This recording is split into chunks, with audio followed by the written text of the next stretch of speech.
Number of Turkish Freemasonry members. This is what can be told about the Society of Unity and Progress. Regarding Freemasonry, with its various assemblies, it is said that in 1992, there were approximately 10,000 Freemasons in Turkey, among whom were a number of ministers, members of parliament, leaders of the armed forces and leaders of the state. Sultan Abdul Hamid. At the pinnacle of power, there was a man who was very different from other people, the second Sultan Abdul Hamid, may Allah have mercy on him. He was acutely aware of the state of the country, what people intended for it, and the weaknesses of the disease and the broken relationships that had infected the bodies and institutions of the state. He was acutely aware that the state had become a sick man, while many people were waiting for the loss of their last breath, in order to be able to choose the property they left behind. He was keenly aware of the efforts of Freemasonry and the people hiding behind it who were ready to stab the Khilafah in the back. He could not face all this directly and violently. Hence, we see him calling upon the Ummah to organize an Islamic Union, which he intended as an answer to the call of pan-Turanian nationalism. Abdul Hamid was always fighting his enemies within the country and at the same time fighting the greed of the invaders from outside. In addition, the state of the country was in a state of general weakness which was suffered by all parts of the government. He had built a railroad between Damascus and Medina, and this was a success of his Islamic politics. In 1908, he promulgated the Ottoman Constitution, and this showed that his enemies had succeeded, for it was a creation of Freemasonry. It was a dish that had been cooked in the assemblies of Freemasonry. The first person to swallow the poison was the Sultan himself. Then the whole caliphate was affected. Theodor Herzl's meeting with the Sultan. In this very sad and desperate situation, the face of Theodor Herzl, the undisputed father of Zionism, appeared. He came with a face that seemed to be full of compassion for the state of the Sultan's government, especially its financial weakness. Herzl appeared as if he had a bag of money in his hand. This is the money of the Rothschild family. This is the entire wealth of the Jews. All this I place at the disposal of the Sultan. He may take as much as he wishes, but what will he get in return? Far to the south, there is a small pile of land, in the middle of the Sultan's vast caliphate. That pile of land was called Palestine. Herzl wanted the Sultan to be generous enough to let the Jews live there, because there were holy places, and the weather was blessed, and there was a history of Jewish glory. Sultan's reply to Herzl. The answer given by the Sultan to Herzl's request was a firm refusal. After that, Herzl came out, but also with a chest full of deceit and treachery. In the end, the Sultan had to pay for this. Freemasonry decides to remove the Sultan. After these events, Turkish Freemasonry decided to remove the Sultan from his throne. Then there was an uproar and a riot, financed by a Jew named Nathan, who at that time had the position of chairman of the Roman municipality. Sultan imprisoned in Salonika Assembly. The Sultan's fall from his throne took place in 1909, and he was imprisoned in the Salonika Assembly until his death.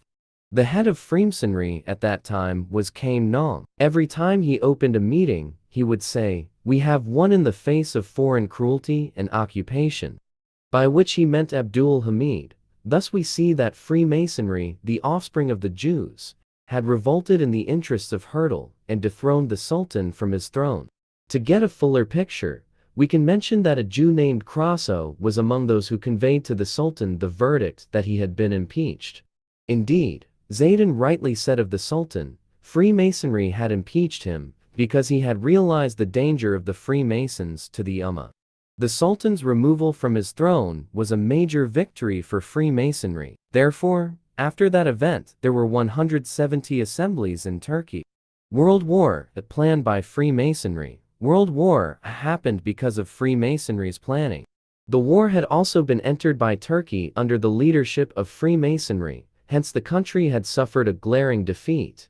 Turkish defeat caused by Freemasonry. The late General Javad Rifat Atla Khan, commander of the Turkish army in that war, recalled that the disaster that befell the Turkish army was due to the behavior of the soldiers and officers of the Freemasons who were in the regiments of the Turkish army.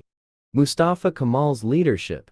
Turkey has since been transformed into a secular and westernized state under the leadership of Mustafa Kemal, a genuine Freemason who said that Islam is the laws and theories of an old Arab. Indeed, the words that came out of their mouths were very great, but what they said was a lie. Formation of the Turkish People's Party. After Mustafa Kemal had stabilized the state and government, he closed all the Freemasonry assemblies to deceive and mislead people. But he rebuilt them under a new name, the People's Party. Until now, the Turkish nation has remained under the grip of Freemasonry thought, which has proliferated in the centers of power and sneaked in everywhere. Turkish Army Commander's statement. The latest news about this thinking is that Turkey's Kenan Evren has issued a warning that the Turkish armed forces will defend the republican system against those who seek to divide the ranks of the Turkish people and seek to establish a government based on Islamic Sharia. Let us close this chapter by broadcasting an important document that explains the events that took place in the center of the caliphate and the role Freemasonry played in them. The full text of this document is included at the end of this book. Palestine. Palestine. The letters of these words have been the connecting link between fellow Jews throughout history and in all places. The Jew who left there as a despised people during the Babylonian slavery has a deep longing to return there. This longing is also shared by contemporary Jews, whether they are now in the East or in the West. This yearning is not just a yearning, but is also accompanied by practical planning and the accumulation of funds that know no bounds. This yearning is not the yearning of the lazy, dreamy, and emotionless. If there were wealthy Arabs and Muslims who were willing to sacrifice for the cause of Palestine in the same way that Rothschild and his brothers have done, then our situation would not be the same as it is today. The truth cannot defend itself, but there must be thoughts that guard it, there are weapons that defend it, and there is also blood that is willing to be shed in defense of it. If truth were not so, falsehood would be more prominent and would be more sustainable. The Jewish state today, at the end of 1978 or the beginning of 1399 has doubled in size from the state that Solomon alayhi salam had founded. Can such a state be achieved by mere talk, or by earnest effort in achieving the goal they are aiming for? Among the Jewish plans, they do not want any part of the world other than Palestine and its surrounding areas. They are acutely aware that this can only be achieved by the following means. Plan for yourself. With the rope of religion holding them together, by boasting and feeling superior to other nations, the chosen nation complex. Plan for others. In order to keep this sense of pride within them, they must work diligently and continuously to destroy religion, so that only the Jewish religion remains. Destroy the moral values of other nations, for an immoral nation is of no use. Destroy every source of strength of other nations, whether in the form of thought, or power and property. To carry out all these plans, they are willing to do anything, and are willing to sacrifice anything. The Freemasonry of which we speak in this book is nothing but a tool of their many tools, to carry out all the plans they have made for other nations. What Freemasonry gives to the Gentile world. To the Gentile world, Freemasonry provides atheism, moral depravity, division, and destruction. In this way, the Jews have been able to control the powerful nations of the world. We have seen how the communist world and the Western world, standing in one line, recognized and blessed the newborn state of Israel, which was still in the hands of midwives, giving it blood and life, even at the cost of their own nation and society. The help and assistance Israel has received from there is more than that received by any other country in the world.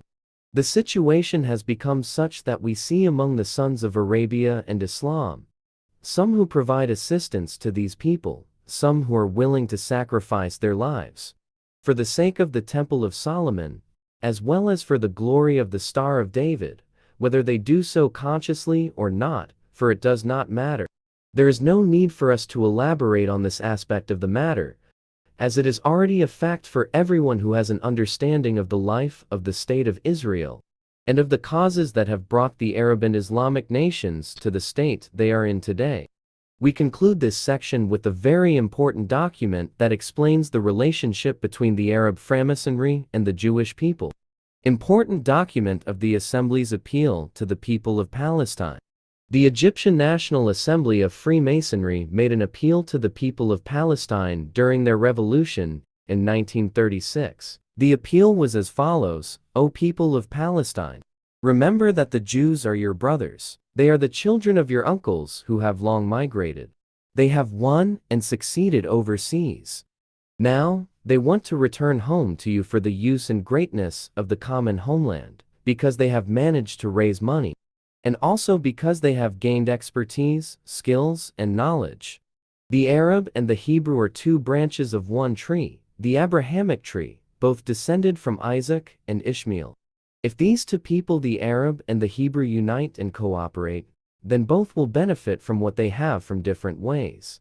In their cooperation, there is perfect goodness and perfect blessing, with the permission of Allah. We cannot ascertain with what soul this appeal has been composed, with what colors it has been dyed, other than with the principles of Freemasonry, and with the affections of Freemasonry. We leave the wise reader to ponder this matter and come to his own conclusions, so that he may see the content of this appeal, which is so offensive to a most sacred matter of Islam. Historical errors in this appeal, but in the meantime, we would like to draw the reader's attention to a historical error that is the basis of the propaganda of Zionism, both in the East and in the West, an error that has been repeated in this appeal. Proof of rejection. 1. Neither Abraham alayhi salam nor his children and grandchildren were Jews. The Torah was revealed centuries after them. This truth has been mentioned by Allah in his noble book. Ibrahim was neither a Jew nor a Christian. This is also mentioned in other verses. 2. Let us suppose that some of the descendants of Ishaq and Yaqub alayhi salam remained alive until they believed in the message of Musa alayhi salam. But who are these people? Who are their descendants? And what is the reason for the evidence of kinship between them and those who claim it, even though they lived centuries after the first people? 3. Let us suppose that what we demanded in the last section has indeed been proven, which is certainly impossible. Then, were these people the only ones who believed in Moses alayhi salam? Or were there others who were not related to them, but also believed in the message of Moses alayhi salam, similar to the faith of those who were related to him? Reason tells us that Judaism as a religion can also be adopted by other people, even if they are not related by blood. Then where have the descendants of these people gone? 4. We do not know, and no one knows, what blood relations exist between the Jews of Russia and the Khazars, Aryans, and Orientals. And after all this, is it still acceptable to a healthy brain that there is a blood relationship between the Arabs and the Jews? This is a very small part of the many problems that the generations of my ummah should be aware of, so that they are aware of their situation, and aware of all the plans that others are making to destroy them. Glimpses of hope.